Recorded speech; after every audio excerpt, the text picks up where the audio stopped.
sauf que je vous confirme que, si vous voulez, il règne une terreur politico-administrative de la complaisance autour du président Poubert où chaque jour nous pleurons.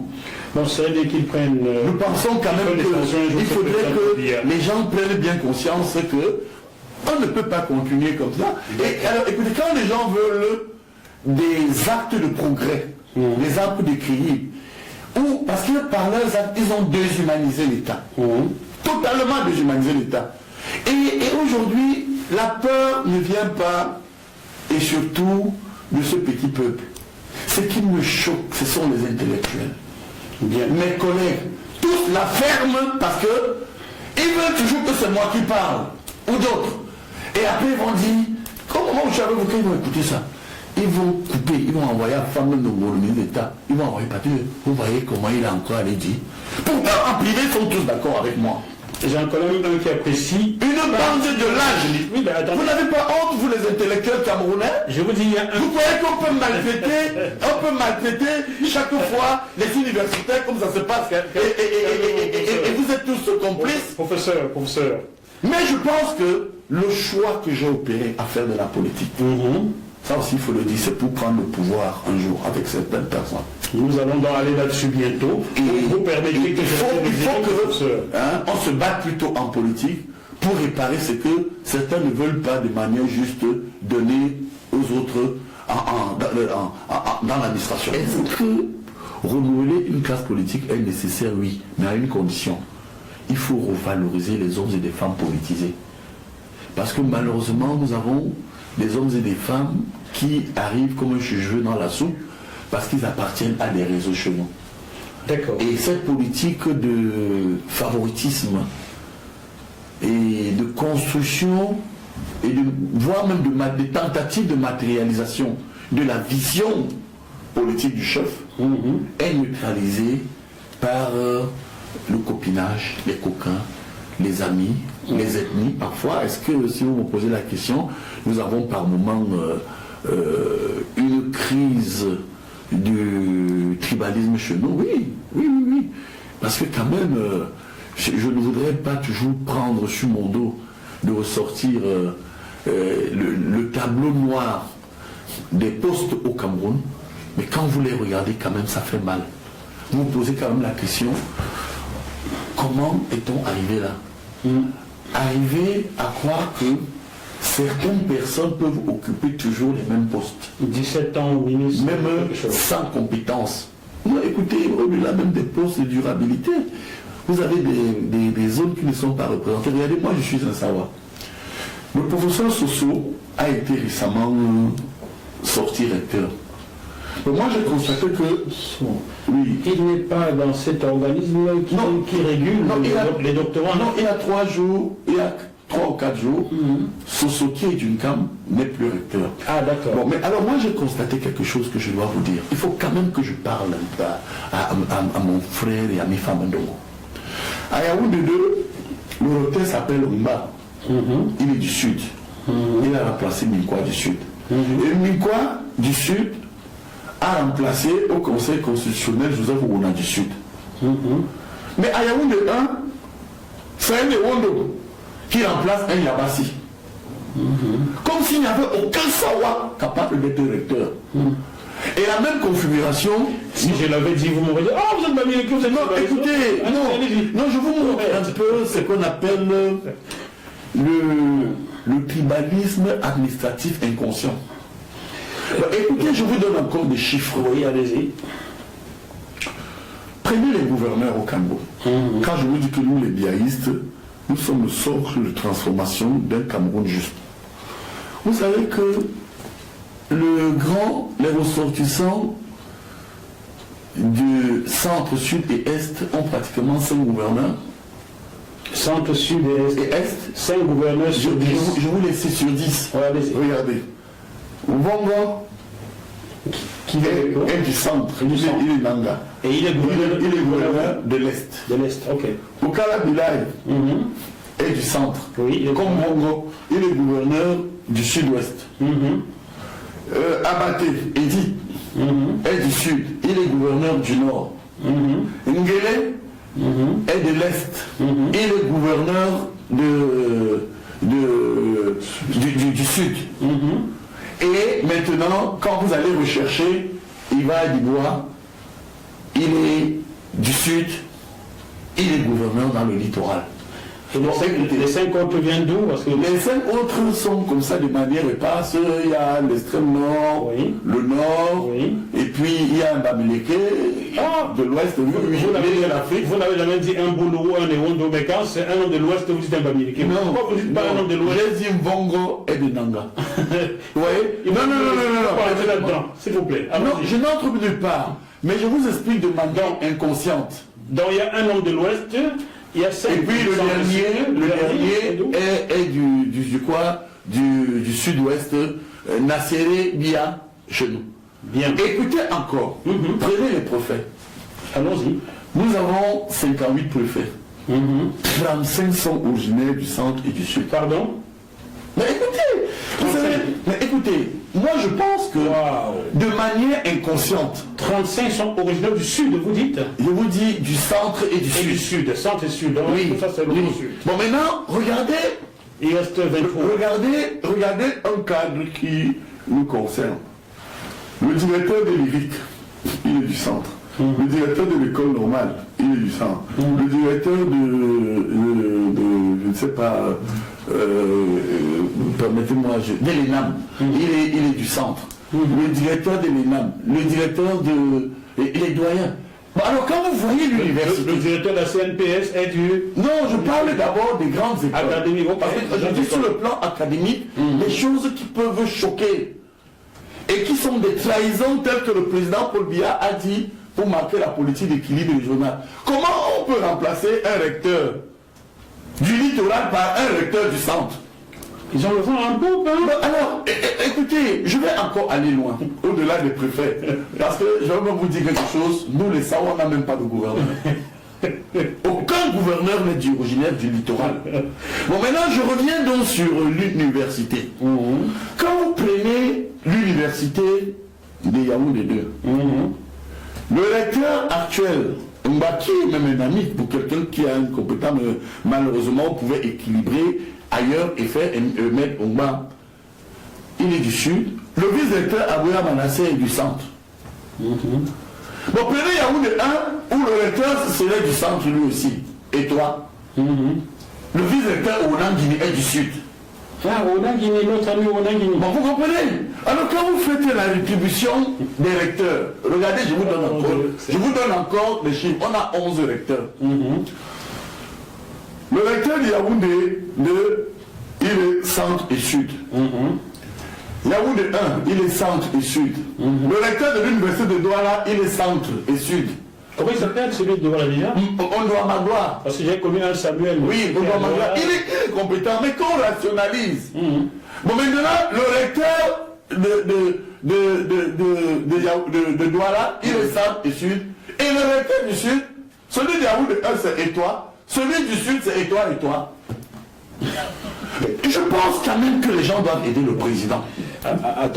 Attendez, je vois des gens en coulisses qui rient et ils ont bien raison. Non, écoutez, vous comprenez, je pense que je sais qu'ils vont encore me rentrer dedans. Entre vous et moi. On va dire que je vous ai tribalisé. Non, on m'accuse facilement. Écoutez, hein, vous croyez quand même que nous aussi, quand nous écoutons souvent la radio, moi si je n'ai pas envie d'entendre que je suis recteur ou vice-recteur, ils vont encore dire que j'ai demandé. Vous voulez dire que je ne mérite pas aussi d'avoir même quelque chose? Donc ils nous ont habitués à dire que ceux qui demandent sont des mendiants. Et on ne leur donne pas parce qu'ils forcent la main. Mais ça ne pourra pas continuer comme ça. Ils ont bousillé le programme présidentiel d'équilibre régional. Ils ont bousillé l'État. Pas de promotion tribaliste inconsciente. Professeur Messanga. Et là encore, permettez-moi. Vous êtes très remonté. Oui, permettez-moi. Oui, je ne vous cite pas les directeurs généraux. J'aimerais bien avoir leur nom. Je ne vous cite pas. Mais allez faire des recherches. Pourquoi vous voulez toujours me sacrifier? Vous êtes au Cameroun, hein? Je ne vous cite pas les directeurs généraux. Je ne vous cite pas les nominations dans les forces de défense et de sécurité. Est-ce que je peux placer un mot? Vraiment placer. Je peux. Il y a seulement 2 ans, j'avais reçu la liste des recrues dans la police camerounaise. 89% des élus dans cette liste-là étaient du centre-sud. Je l'avais adressé à un haut responsable politique camerounais pour lui demander, dites-moi, n'y a-t-il que dans le centre et le sud du Cameroun que les enfants vont à l'école? Et il s'est énervé, il m'a insulté. Un haut responsable, un représentant du président d'hier. Comment peut-on, dans un pays où on parle d'équilibre régional, qui comporte 10 provinces, qui compte 256 langues qu'on a pu compter, avoir 85% des noms des recrues dans une liste de la police qui soient des 2 provinces, le centre et le sud, et de 2 régions. 2 régions. Bon, moi, ça fait longtemps que je suis parti de ce pays. Et aujourd'hui, comme je ne suis même plus camerounais, je n'ai plus le passeport, donc je peux dire ce que je veux. J'ai le droit. Donc, comment peut-on expliquer cela? Et là, je salue ce que l'honnêteté intellectuelle, l'honnêteté, tout ce cours que vous venez d'avoir en dénonçant cela, comme Henriette Ekoué lorsqu'elle était encore lucide. Non, ce n'est pas normal. Voilà. Vous savez que les tendances actuelles ne renforcent pas l'unité nationale. Moi qui vous parle, je suis pourtant de mère Betty, mais mes oncles Betty exagèrent. Vous savez que chez les Betty, je suis ce qu'on appelle moncal. Ça veut dire le neveu. Le neveu, ok. Je suis autorisé à tout dire. Et dans cette posture, les autres ne peuvent pas parler. Parce que moi, je suis de mère Betty. Et je suis bien placé pour dire à mes oncles qui m'ont abattu, parce que ceux qui ont voulu aussi me détruire, parce qu'ils critiquent les Bamileke, un Bamileke ne pourrait pas détruire son fils. Ceux qui ont tenté de me détruire, ce sont mes oncles. Betty. Parce qu'ils ont estimé que j'étais devenu gênant pour une construction juste du Cameroun. Une constitution juste. Il prononce le mot juste quand il parle de constitution. J'étais devenu gênant pour qu'il y ait une constitution juste, pour effarer cela. Mais regardez, le Cameroun aujourd'hui a besoin des hommes et des femmes honnêtes, compétents. Mais quel est ce pays où de plus en plus c'est les moins gradés qui commandent les plus gradés? Comment du directeur de lyrique qui... Non, encore ça c'est éphémère. Je ne parle pas du directeur de lyrique, je parle de tous ces hommes et femmes qui vont nous écouter, parce que dans les bureaux, vous allez voir que le critère d'excellence n'est plus la compétence, n'est plus la chose la mieux partagée. Par exemple, vous allez voir que vous êtes colonel, mais c'est un lieutenant-colonel qui tient un service qui régule votre structure. Vous allez voir que vous êtes commissaire principal ou divisionnaire. C'est celui qui est commissaire 4 étoiles, qui a une structure qui vous tienne en commandement.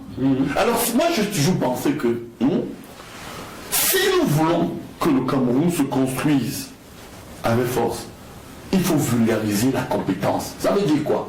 Quand vous venez par exemple à l'université, vous prenez un chargé de cours, vous mettez chef de département. Là où il y a un maître de conférence, comment vous pouvez dynamiser l'excellence?